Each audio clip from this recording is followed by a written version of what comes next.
নমস্কাৰ সৰ্বপ্ৰথমে আপোনালোকৰ চেনেল আপোনাক আৰু সমগ্ৰ অসমবাসী ৰাইজলৈ ভোগালী বিহুৰ আন্তৰিক শুভেচ্ছা জ্ঞাপন কৰিলোঁ।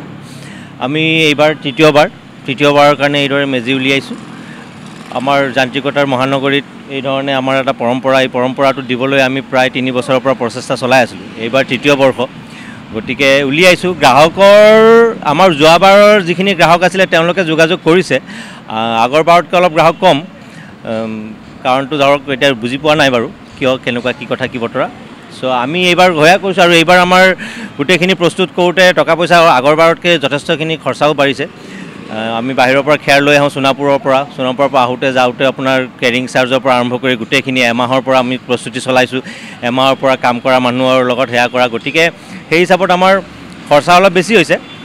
তথাপিও আৰু এটা আমাৰ যিহেতু পৰম্পৰা, এটা ফূৰ্তি, আমি চেষ্টা কৰিছোঁ এটা দামৰ ভিতৰত আমি বস্তুখিনি এৰি দিম, তেনেকৈ লাগিও থকা নাই। মানুহখিনিৰ ওপৰত আমি আশা কৰিছোঁ তেওঁলোক আহিব, প্ৰতিবাৰৰ নিচিনা সঁহাৰি জনাব। যথেষ্টখিনি সঁহাৰি জনাইছেই, আমি যোৱাকালিৰ পৰা উলিয়াই দিছিলোঁ ইয়াত এই ধৰণে। গতিকে আশা ৰাখিছোঁ আগন্তুক সময়ত আৰু 2টা দিন আছে, 2টা দিনলৈ বাকীখিনি যিখিনি মেজি প্ৰস্তুত কৰিছোঁ সেইখিনি মেজি গোটেইখিনি ক্ৰয় হ'ব।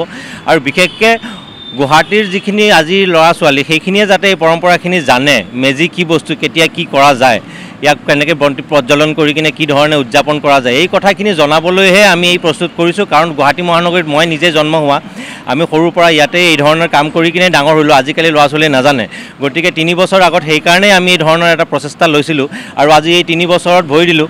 গতিকে আশা কৰিছোঁ ৰাইজে সঁহাৰি দিব, সঁহাৰি দিছেও, আৰু এইদৰে চাওঁ আগলৈ কি কৰিব পাৰোঁ। প্ৰাইচবোৰ কিমানকৈ দিছে? প্ৰাইচবোৰ আমাৰ 500 টকাৰ পৰা 2500মান টকালৈকে আছে। আটাইখিনিৰে আপোনাৰ চাইজবিলাক বেলেগ বেলেগ, কষ্টিংবিলাকো বেলেগ বেলেগ হয় সেই ধৰণে। গতিকে তাত নেগচিয়েবলো হয়, এনেকুৱা নহয় যে ধৰা বন্ধাই এটা ৰেট হয়, সেইটো আৰু এটা চুইটেবল ৰেটৰ মাজতে এৰি দিয়া হয় বস্তুখিনি। অ'কে, ধন্যবাদ।